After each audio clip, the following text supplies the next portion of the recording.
Dans cette vidéo, je vais vous expliquer tout ce que vous avez besoin de savoir sur Perplexity. Donc, ce que j'ai fait, c'est que j'ai creusé cet iceberg qu'est Perplexity parce que c'est pas une IA comme les autres. D'ailleurs, c'est même pas une IA, mais ça, on va le voir en eau profonde. Je vous ai déniché les usages vraiment les plus puissants, les plus game changers de ce qu'on peut trouver sur le sujet. Le premier niveau, c'est ici, au-dessus de la surface. Donc, on va voir ce qu'est Perplexity, comment l'utiliser au mieux, les paramètres, tout ça. Parce que je pense que même si vous êtes déjà rentré sur l'outil, la plupart d'entre vous n'avez pas vraiment regardé les paramètres de personnalisation. Donc Perplexity, ça se présente comme ça. Donc c'est très simple. Vous tapez Perplexity sur Internet avec un Y, vous allez trouver facilement le site. Et après, une fois l'inscription faite, vous allez être devant cette interface.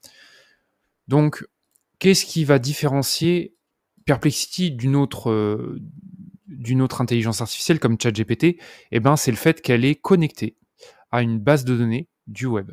Donc, par exemple, si je lui fais la requête quelles sont les villes avec le plus de pistes cyclables, je vais avoir une réponse qui n'est pas seulement issue de la mémoire de l'intelligence artificielle, mais qui est vraiment récoltée par les informations trouvées sur Internet.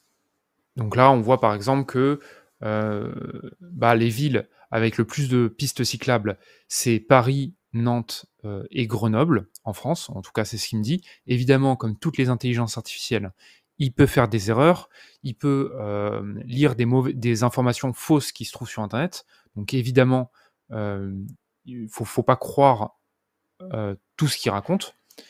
Mais ça va remplacer le fait que ça soit vous qui fassiez des recherches web, parce qu'il va pouvoir synthétiser le résultat et répondre à votre question directement, au lieu que vous passiez votre temps à lire les 5 premiers articles de la recherche internet et d'en déduire la réponse.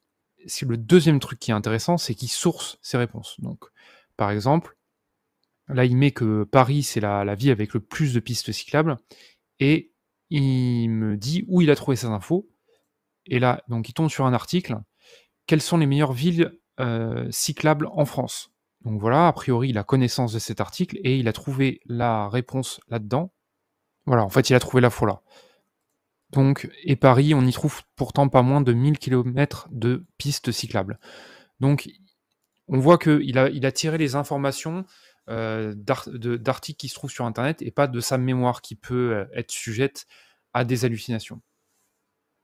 Donc ça, c'est l'intérêt de Perplexity. Et c'est là où il se démarque de ChatGPT, bien que ChatGPT, ils vont sortir quelque chose qui s'appelle Search GPT, pour l'instant qui est en bêta, et qui essaye de prendre la place de Perplexity sur le sujet. Mais pour l'instant, les meilleurs dans le domaine, c'est Perplexity. Et en fait, ça ouvre tout un champ de possibilités qui sont beaucoup plus difficiles à faire avec ChatGPT.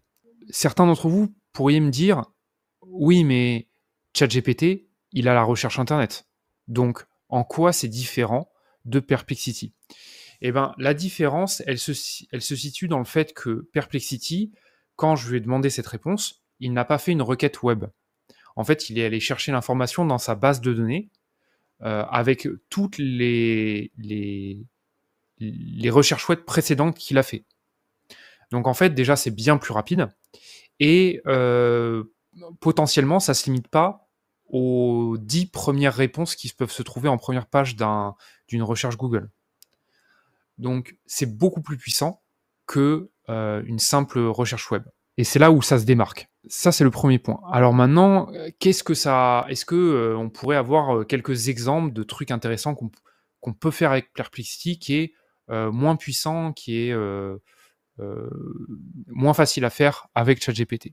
Ben, je vais vous donner quelques exemples de requêtes qui font intervenir le web, par exemple celui-là, et qui serait plus difficile à faire avec ChatGPT. Donc là, on va faire de la veille concurrentielle. Donc je suis responsable d'un produit, je suis responsable produit, et j'ai besoin que tu me fournisses un résumé des dernières tendances du marché des vélos électriques en France. Ça m'aiderait à comprendre le paysage actuel et prendre des décisions éclairées. Donc, si je fais ça, eh ben, il va aller chercher sur internet, enfin, c'est un abus de langage parce qu'il va pas vraiment chercher sur internet. Donc il va rechercher dans les informations qu'il a et il me dit que, bah, le marché est en croissance. En tout cas, c'est les infos qu'il avait, en 2022. Que le vélo, électrique, c'est le moyen de transport le plus vendu en France, donc il me donne des arguments, marketing. Défi opportunité, le marché est confronté à des défis économiques, notamment une inflation élevée et des surstocks en 2022. OK, donc si moi je suis responsable produit, il faudra peut-être que je regarde ça et pourquoi il y a ces complications et est-ce que, je vais pouvoir, passer outre ou pas du tout? Donc voilà, ça c'est vous voyez que là, on va un peu plus loin que ChatGPT parce qu'on tire les informations d'une énorme base de données de, connaissances. Alors là, je vais simplement, vous donner quelques cas d'usage, qui sortent de l'ordinaire. Donc une autre, requête, imaginons alors ça, c'est pas vraiment business, c'est plus perso, mais on pourrait en trouver des applications business. Donc là, on va se mettre dans le cas d'une personne qui voyage. Heu et qui s'est dit: «Bah, j'ai envie de voyager au Japon, j'ai envie de maximiser mon temps, le temps que je passe là-bas et donc je vais me faire un parcours, un circuit des attractions, des trucs les plus, sympas à voir» et donc i on peut faire cette requête avec Perplexity. «Je prépare un voyage au Japon et j'ai besoin que tu crées un itinéraire détaillé de 7 jours pour Tokyo et Kyoto, inclus les attractions incontournables, les recommandations de restaurants, les expériences culturelles, les excursions d'une journée et les options de transport entre les 2 villes. Suggère également les meilleurs moments pour visiter chaque lieu et événements spéciaux qui se déroulent pendant mon séjour. J'arriverai au Tokyo la dernière semaine de septembre.» Donc, si je fais cette requête, il va évidemment me chercher des informations, mais il va aussi me faire mon plan. Mon plan avec jour 1, tu fais ça, jour 2, tu fais ça, etc., etc. Donc là, vous voyez qu'il ne me donne pas de source, mais on voit que il a regardé ces sources-là. Donc, il nous affiche les sources qu'il a consultées pour préparer la réponse. Là, il ne ligne pas euh, les sources contrairement à avant. Mais en tout cas, il me fait mon planning de 7 jours totalement complet, avec où manger, quoi aller voir, quel quartier visiter, quel moyen de transport prendre. Donc là, on voit que on n'aurait pas pu faire ça si on n'était pas connecté à Internet, si on n'avait pas des datas sur ce qui se passe sur Internet. Donc évidemment, il y a d'autres cas, et d'ailleurs, là, je ne vais pas tous vous les montrer. J'ai un cas sur des achats, faire des comparaisons de features techniques sur des achats précis. Des listes de réglementation, chercher, la réglementation en vigueur sur un truc super particulier. Budgétiser le coût de rénovation d'une maison. Voilà, j'ai mis tous ces exemples-là, dans mon guide, écrit que je vous ai mis en lien en description. Vous y retrouverez tous les prompts. C'est aussi, mon site web où je mets, des articles, qui vont vraiment en profondeur dans l'intelligence artificielle. Donc, allez faire un tour, posez votre mail comme ça, dès que je sors un nouvel article, vous le recevrez par mail et vous aurez tous les prompts tout ce que vous allez voir pendant la vidéo, vous allez pouvoir le reproduire en allant ici et en allant, copier le prompt et le coller. Donc ce sera bien plus simple pour vous. Donc voilà, ça c'est pour les usages un peu avancés. Donc vous voyez qu'on va pouvoir combiner, internet pour, faire des choses qu'on ne pouvait pas faire avant et ça ouvre vraiment un champ des possibles. Alors maintenant, on va creuser un peu plus en profondeur. On reste encore au-dessus de la surface et on va voir, les paramètres de personnalisation. Parce qu'en fait, si on recherche beaucoup avec Perplexity, à un moment, on va en avoir marre de taper toujours les mêmes choses et du coup, un moyen simple de, régler ça et ben, c'est de personnaliser les prompts, comme un peu dans ChatGPT. Donc dans l'onglet profil, vous allez trouver un encart où vous allez pouvoir mettre, eh ben, qui vous êtes, comment vous voulez, qu'ils vous répondent, et voilà, plein d'infos personnelles. Moi, je me suis pas pris la tête, j'ai mis, l'extrait de mon profil LinkedIn, Comme ça, il a plus d'infos sur qui je suis. Je suis pas sûr que dans mon cas, ça change grand-chose. Je mets pas de style d'écriture parce que, suivant le cas d'utilisation, je préfère avoir un style différent d'écriture, mais ça, j'y viendrai juste après.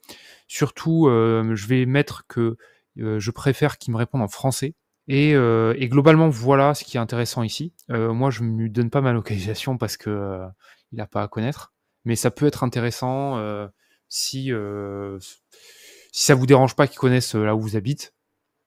Ça peut être intéressant pour qu'il vous donne des réponses plus contextuelles, par rapport à l'endroit où vous habitez. Par exemple, si vous cherchez, je sais pas moi, des restaurants près de chez vous, des machins, près de chez vous et ben, vous pouvez mettre ça là et ça va aider. Alors maintenant, un autre endroit où on peut personnaliser et ça, c'est plus intéressant à mon sens, c'est quand on va faire des recherches longues, et c'est avec les collections. Donc souvent, en tout cas moi, par exemple, c'est le cas, pour préparer cette vidéo, j'ai fait une recherche longue, c'est-à-dire que j'ai recherché sur Perplexity et je recherchais justement des trucs qui étaient difficiles à trouver. Donc, ce que j'ai fait, c'est que j'ai créé une collection spécialisée pour la recherche long terme que je voulais faire. Et en fait, dans une collection, on va pouvoir mettre un... Déjà, ça va recenser toutes les recherches qu'on a fait dans cette collection, et donc on va pouvoir les retrouver. Et en plus, ça nous permet d'avoir un prompt spécialisé pour cette collection, et je vais vous le montrer. Donc là, si je fais modifier la collection, on peut donner un titre, on peut donner un libellé, et surtout on peut mettre un prompt. Et c'est en fait quelque chose qui va être ajouté dans le prompt à chaque fois, et ça, c'est vraiment pratique. Si on veut rechercher des trucs précis, on veut qu'il nous donne des choses précises. Donc, dans mon cas, je lui ai dit, ton but est de dénicher des infos peu connues sur Perplexity.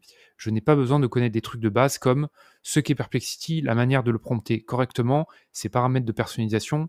Je veux des choses croustillantes que peu de gens connaissent. D'ailleurs, c'est connaissent. J'ai fait une faute, mais bon, il s'en fout. Donc voilà, ça sert à ça. Et donc ça va personnaliser les réponses et du coup, il va avoir plus tendance à me donner des trucs un peu niche, des trucs un peu peu connus. Il va pas me régurgiter les trucs que je sais déjà et que beaucoup de gens déjà sachent sur Perplexity. Alors une deuxième type de collection qui peut être sympa, c'est si vous écrivez du contenu avec Perplexity. Moi, c'est pas mon cas. J'écris pas mon contenu avec l'intelligence artificielle. C'est un parti pris. Je sais que certaines personnes ont envie d'écrire du contenu avec des intelligences artificielles. Moi, pour différentes raisons, je préfère éviter. De un, parce que j'ai peur que la qualité soit moins bonne.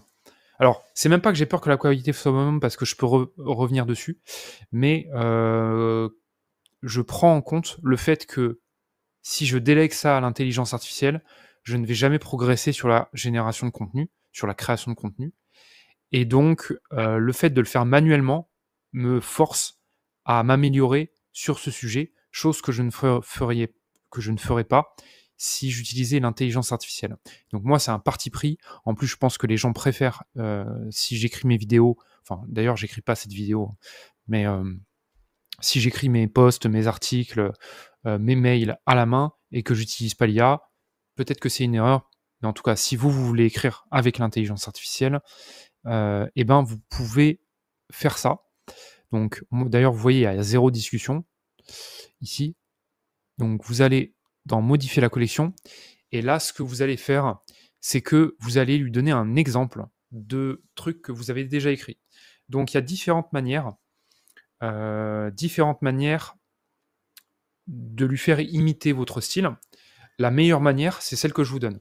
Il y en a d'autres qui vous est présentée par d'autres personnes sur l'intelligence artificielle, qui va consister à décrire votre style, ou alors lui demander d'analyser votre style. Mais si vous voulez, le style de quelqu'un, c'est vraiment trop compliqué à décrire. Le fait de décrire un style pour après espérer le reproduire, c'est illusoire. Parce que même si nous, en tant qu'humains, on essayait de le faire à l'écrit, on n'arriverait pas à le faire. Si par exemple j'essaie de décrire le style de Victor Hugo et de telle sorte à ce que cette description me permette de la reproduire, ça ne marcherait pas, en fait. C'est trop compliqué, en fait. C'est trop complexe, le style. Donc, et ça, c'est quelque chose que j'ai expliqué dans une vidéo qui s'appelle 3 principes du prompting, où en fait, c'est le principe de lui donner des exemples. Parfois, ce que vous désirez est trop compliqué à expliquer. Mais par contre, vous pouvez lui donner des exemples pour qu'il, par imitation, il puisse arriver à la solution. Donc moi, c'est ce que je fais. J'ai pris un post LinkedIn qui a fait énormément de vues et du coup, je lui ai donné ce post et ça va faire 2 choses. De un, ça va améliorer considérablement l'écriture, avec l'IA et de 2, ça va faire en sorte que si vous utilisez ça pour écrire des articles qui vont se retrouver indexés par Google, eh ben, il y aura beaucoup moins de chances qu'il se fasse dégager par, Google. Parce qu'en fait, il va passer les détecteurs de il va passer les détecteurs, de contenu IA. Parce que, il y a un prompt qui est tellement personnalisé, que, ça ne ressemble plus à un contenu IA de base. Donc voilà, ça c'est une des raisons, principales pour laquelle on voudrait, utiliser les collections et donc je pense que c'est 2 cas d'usage qui vont vous intéresser le plus. On en a fini avec la surface et maintenant on attaque des choses que peut-être, certaines personnes d'entre vous connaissent, mais que la plupart des gens ne connaissent pas. Perplexity, comment il a eu ces données? C'est qu'il a scrappé une part importante du web. Scraper, ça veut dire quoi? Ça veut dire que, ils ont des robots qui ont parcouru le web pour aller lire toutes les pages web et les mettre dans une base de données. Et donc c'est ça qui font que, ils ont une puissance de feu incroyable. Donc, pour ceux qui ne sont pas familiers avec, les robots web, en fait la plupart des robots web, on va dire, ils sont respectueux des sites web. C'est-à-dire que les sites web, généralement, ils mettent un fichier qui s'appelle robot.txt qui va décrire.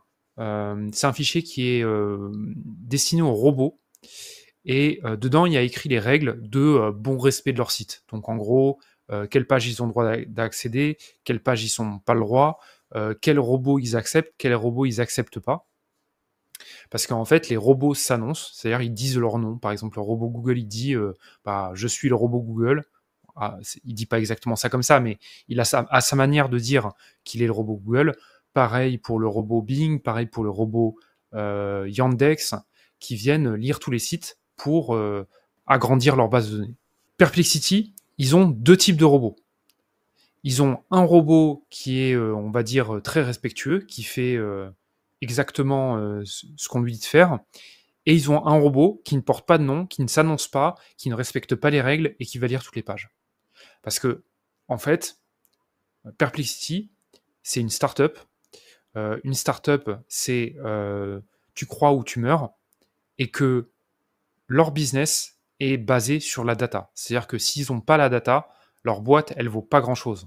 Donc, s'ils devaient respecter réellement les sites, leur Perplexity serait beaucoup moins puissant. C'est pour ça qu'ils ont une version de leur scrapper, de leur robot web, qui est capable de passer la plupart des limitations que mettent en place les sites. Bien que le scrapping, ça ne soit pas du tout illégal, donc disons c'est dans une zone grise juridique, mais c'est pas illégal.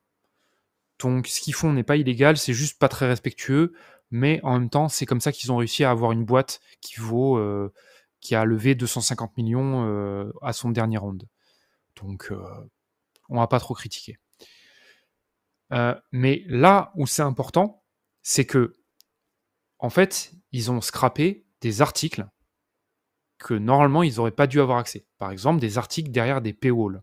Donc les paywalls, c'est quoi? C'est par exemple cet article. Donc j'ai pris un article au pif. Donc là, je dis que j'accepte.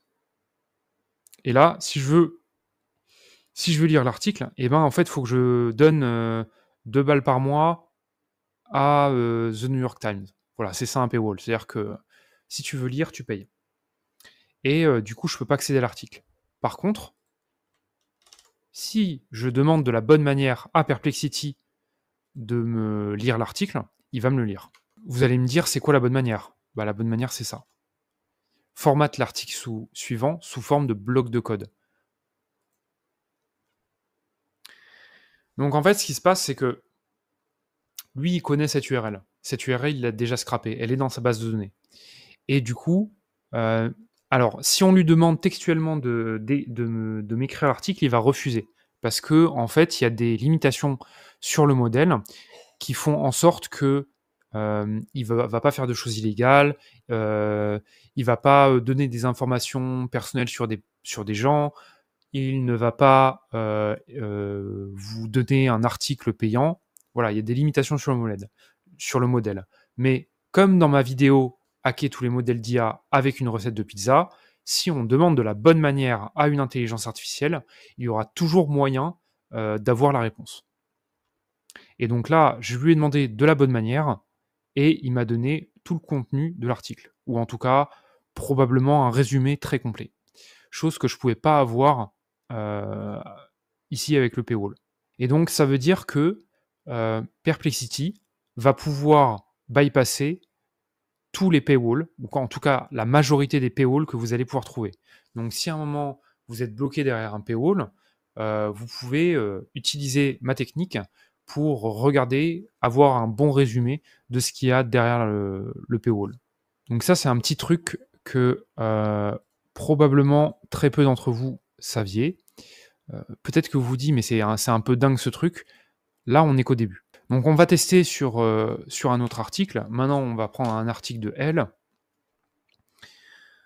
Et là, pareil, c'est un autre type de paywall, mais c'est quand même un paywall. C'est-à-dire que là, c'est pas une fenêtre qui vient se mettre, mais c'est juste ça masque l'article de cette manière. Et on va voir que là aussi, eh ben, on va être capable d'avoir l'article.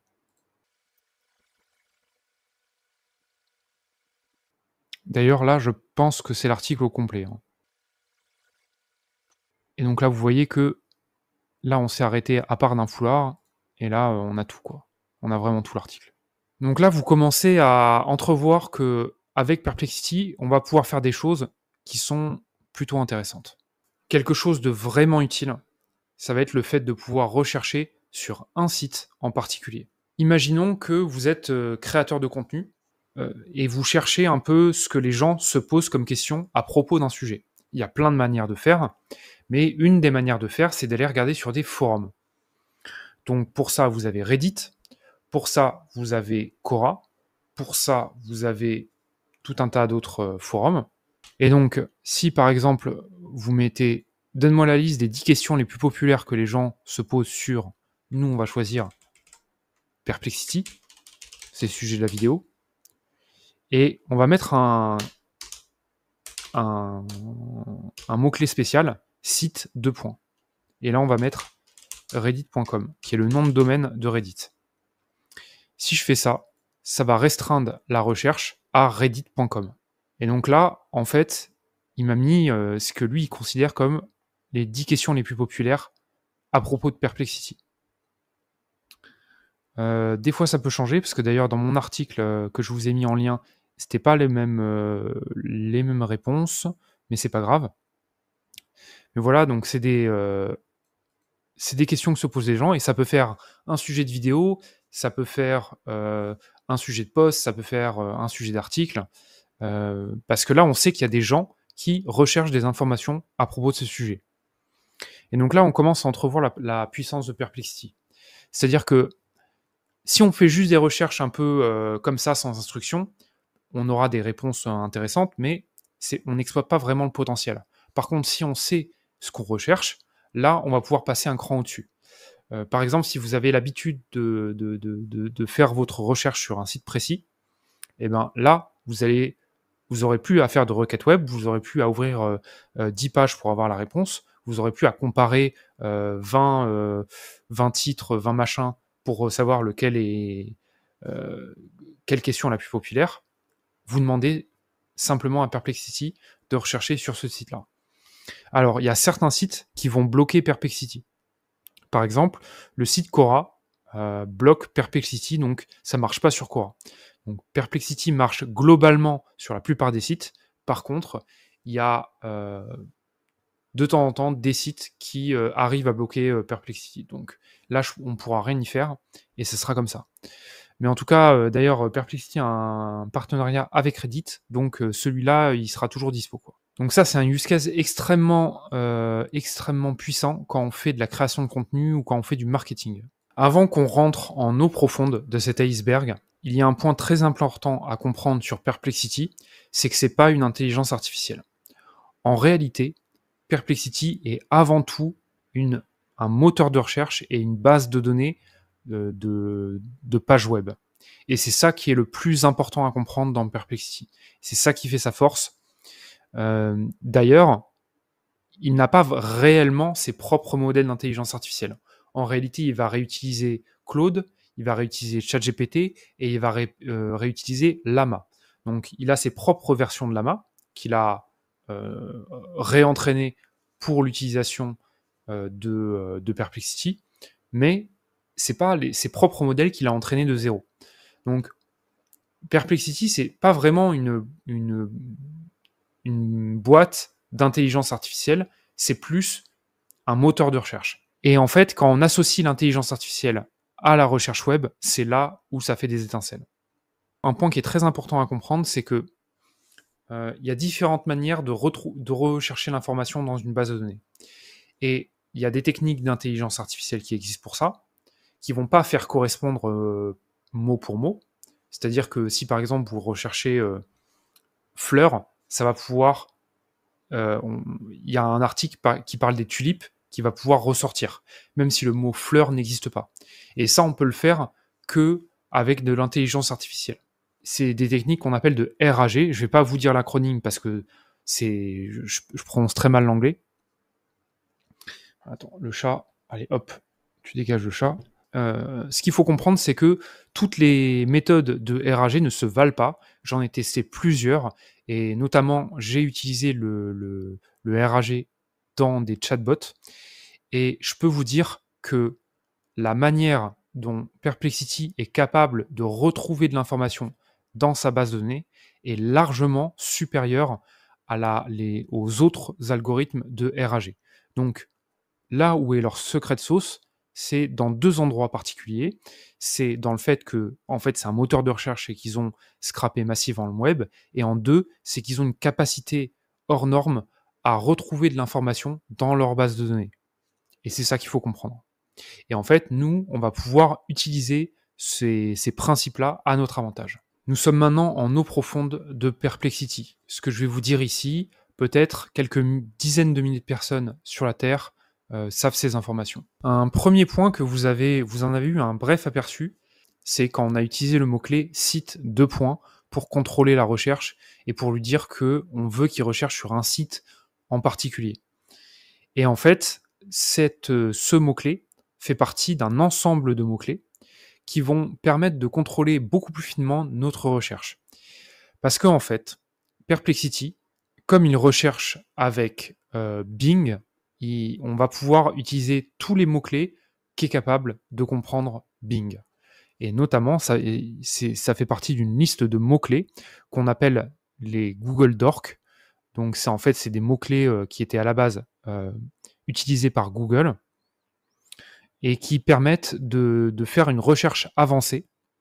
Et c'est notamment des mots-clés qui, à l'époque, une certaine catégorie de hackers utilisaient, qui s'appelait, c'était un mouvement qui s'appelait les Seekers, qui était popularisé par Fraviaplus, qui est un hacker de l'ancienne époque.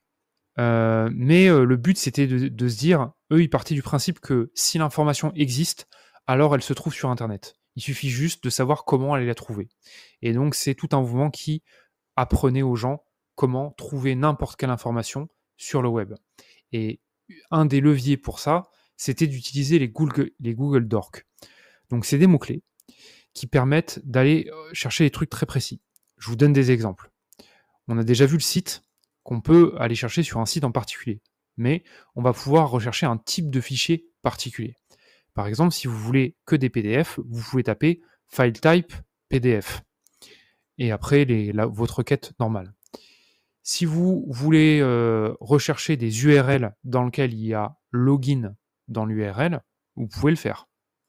Donc si par exemple vous voulez avoir en résultat de votre recherche que des résultats qui sont des panneaux de connexion, vous pouvez le faire. Donc ça, c'est très pratique quand on veut faire du hacking en masse. C'est d'ailleurs ce que font beaucoup de robots chinois qui passent leur temps à parcourir les sites web pour aller essayer d'exploiter des failles. Si vous tapez cette requête, intitle index of, en fait, vous allez pouvoir accéder à des répertoires FTP.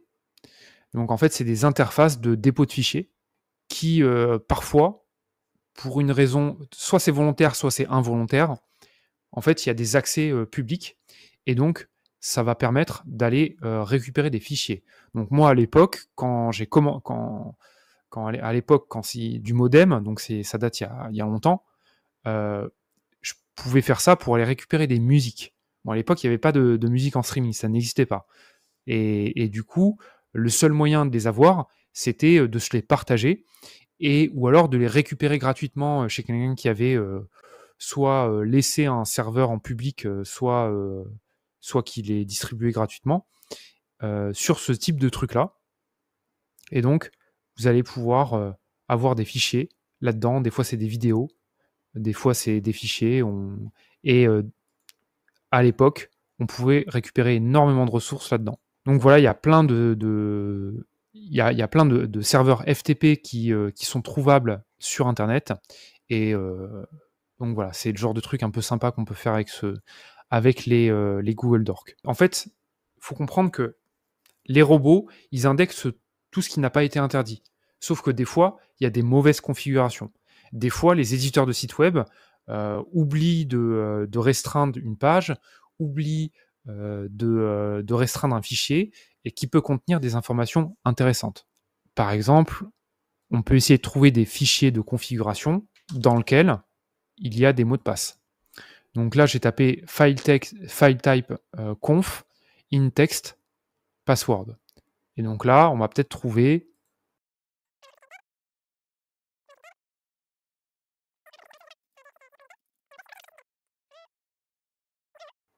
si on est suffisamment persévérant, on va trouver des gens qui ont oublié leur mot de passe. J'aimerais bien vous en trouver un en live. Yes, j'en ai trouvé un. Alors là, il y a écrit not found. Par contre, il a été indexé, donc il est encore dans le cache. Donc il a été retiré, mais il reste une version dans le cache. Donc là, vous voyez qu'il y a un mot de passe qui est juste là. Donc là, on voit que le nom d'utilisateur, c'est it. Le password, c'est ce truc-là. Et que, a priori, c'est pour accéder à un serveur de stockage sur OVH.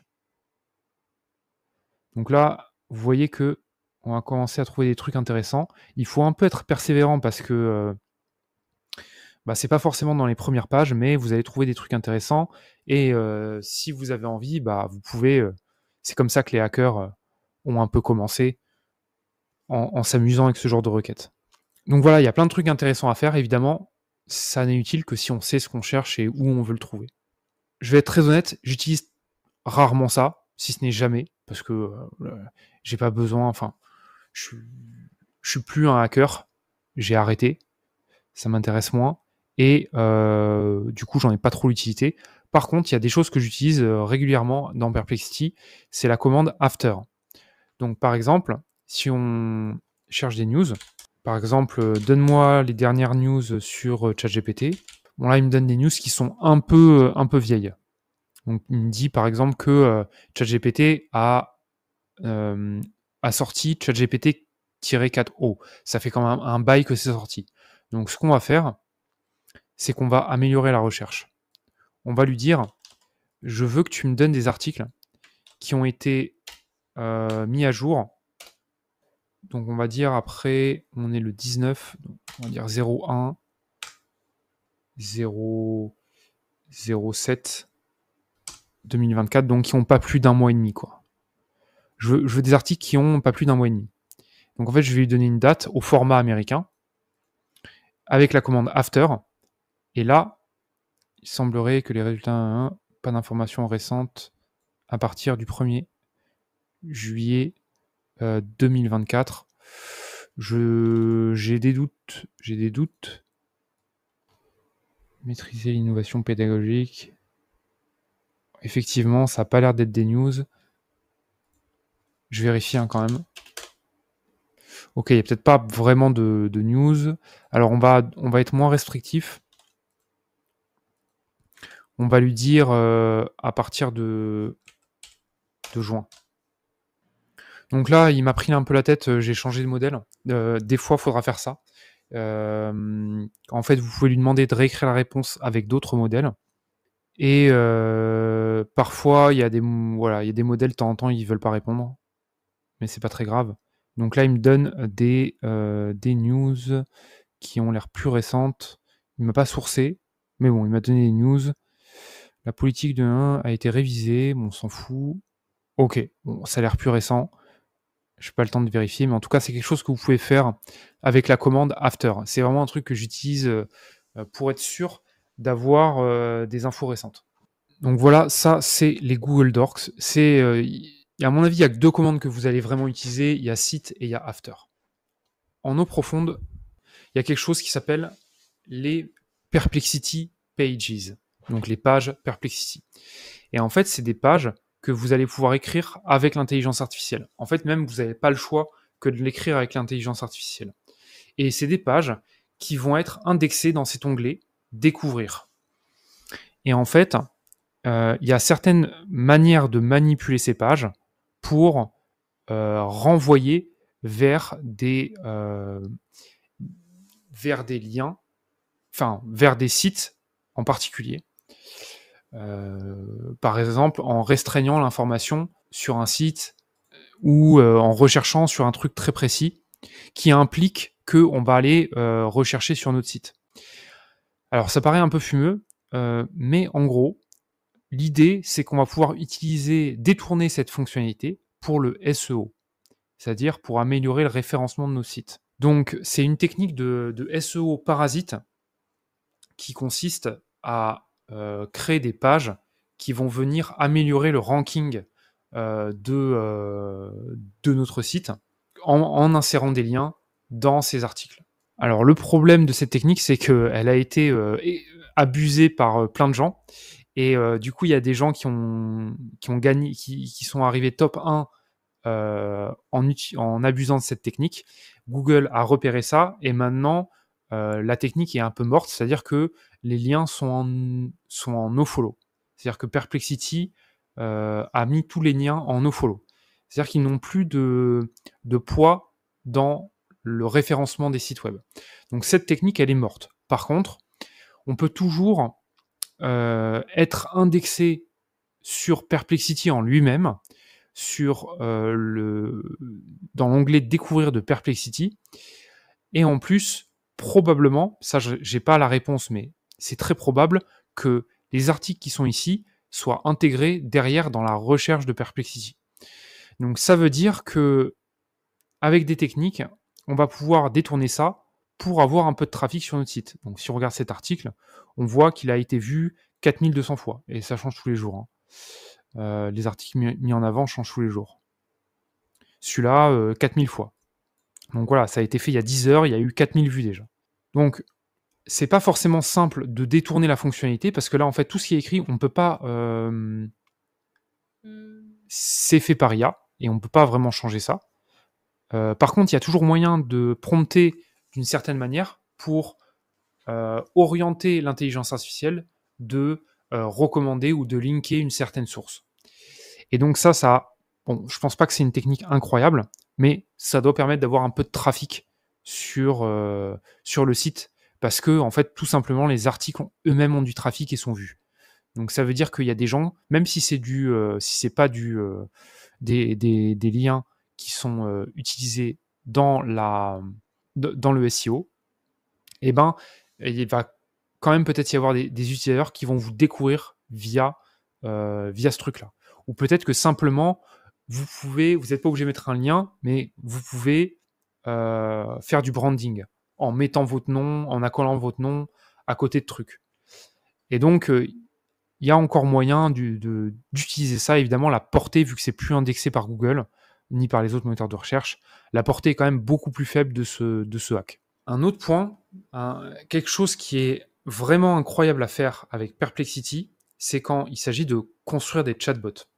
Si vous créez des chatbots, sachez que Perplexity va vous permettre de créer les meilleurs chatbots du marché quand il s'agit de répondre à des questions. Donc ça, c'est l'exemple d'un chatbot que j'ai conçu pour un client qui a un site où il y a à peu près 400 articles. Donc c'est vraiment un gros site. Donc dans ce cas-là, c'est quasiment impossible de faire une vraie fac parce qu'en fait, il y a trop d'informations. Il y a trop d'informations, on ne peut pas faire manuellement une fac, ça devient compliqué. Et si vous avez déjà utilisé un chatbot, il y a très souvent une fonction pour scraper un site et pour mettre le contenu d'un site dans la base de connaissances. Le problème, c'est que leur RAG, donc leur algorithme qui permet de récupérer l'information, est à chier. On va dire que c'est pas terrible, quoi. Par contre, celui de Perplexity est incroyable. Ce qui se passe, c'est que si vous utilisez simplement le RAG du chatbot, les infos, vous allez en trouver une sur deux. Vraiment, une fois sur deux, il ne trouvera pas la réponse, alors que la réponse se trouve dans la base de données. Et donc, une des manières de régler ça, enfin même la meilleure manière de régler ça, c'est de mettre en backup Perplexity. Moi, j'ai mis 2 backups. J'ai mis Perplexity, et de temps en temps, Perplexity, il me dit qu'il ne peut pas répondre à la question, parce que c'est une IA et que de temps en temps, l'IA, elle répond n'importe quoi. Et donc, j'ai une deuxième API qui s'appelle Tavily, qui me permet de faire des recherches basiques sur Internet. Et ça fait que même si mon chatbot n'a pas la réponse, et ben en fait, il va demander à Perplexity la réponse. Et si Perplexity n'a pas la réponse, il va demander à Tavily la réponse. Et donc, si vous voulez, avec Perplexity, on va être capable de créer un bot qui va être capable de répondre à toutes les questions si la réponse se trouve sur le site web. Parce qu'ils ont le meilleur système de RAG du marché. Et donc, en fait, ça va remplacer votre chatbot. C'est presque comme si vous aviez Perplexity spécialisé sur un site web en particulier. Donc, je ne rentre pas plus dans le détail parce que je ne suis pas sûr qu'il y ait beaucoup de gens ici qui me regardent qui conçoivent des chatbots, mais si c'est le cas, juste cette idée, ça va être on fire pour vous. Ça va vraiment faire passer votre chatbot à un autre level. Et maintenant, on arrive aux abysses de Perplexity. Ce que je vais vous expliquer ici, seules quelques personnes sur Terre le savent. Tout ce que je vais vous expliquer dans les abysses de Perplexity, ça vient d'une observation, une seule observation. C'est que on a pensé, on a pris Perplexity pour une intelligence artificielle. Après, je vous ai dit, en fait, c'est pas réellement une intelligence artificielle, c'est plus une base de données et un scrapper. Et en fait, si on prend Perplexity comme un scrapper, si on le voit uniquement comme un scrapper, on va accéder à des opportunités qui sont incroyables. Parce que, en fait, en réalité, si on y réfléchit bien, qu'est-ce que c'est Perplexity? C'est un scrapper universel. C'est-à-dire que tout ce que vous voulez scraper, il est capable de le scraper pour vous. Donc, quelle que soit l'information sur le web, vous voulez trouver, il est capable, si on le prompte bien, de la trouver. Et en fait, quand on fait du business, et notamment dans l'acquisition de clients, quand on veut faire de la prospection, quand on cherche des informations en masse, ou même quand on veut automatiser certaines choses avec les leads, à un moment, on va devoir soit faire des recherches manuelles sur Internet, soit faire appel à des services qui font du scrapping. Et en fait, on peut très bien remplacer la plupart de ces services par Perplexity, sachant que Perplexity est pour la plupart gratuit, quasiment gratuit. Et dans le pire des cas, son abonnement, c'est 20 € par mois.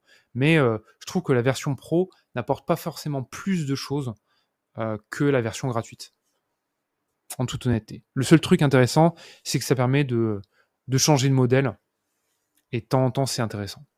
Alors, pour le moment, ce que je dis, pour certains, ça va être une évidence avec tout ce qu'on a vu.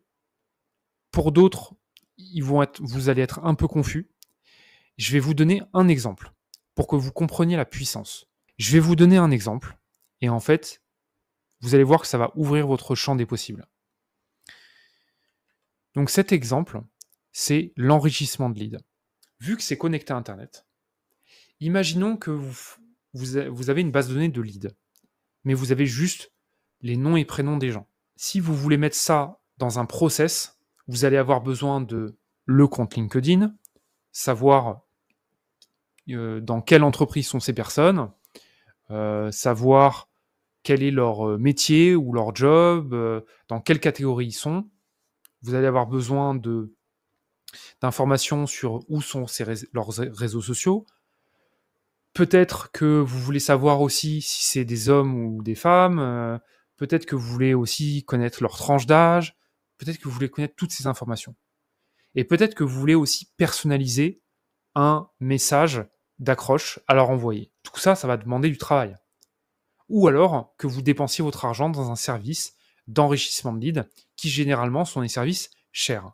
C'est des trucs relativement chers. Ou alors, ce que vous pouvez faire, c'est balancer le prompt suivant dans Perplexity et obtenir toutes ces informations.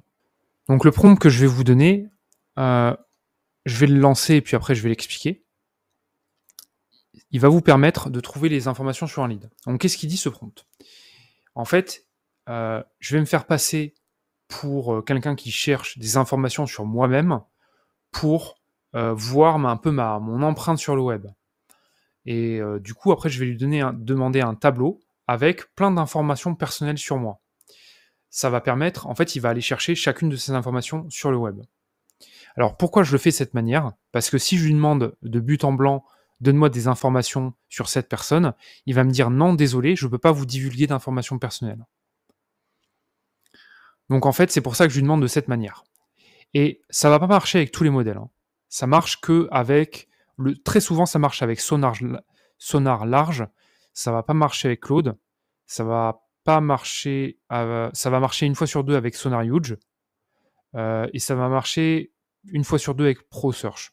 Donc moi, je vous conseille de rester sur Sonar large pour faire ce type de pour avoir ce type de résultat. Donc voilà, on voit qu'il a trouvé. Bon là, le tableau est mal formaté, mais on voit qu'il a trouvé mon compte LinkedIn.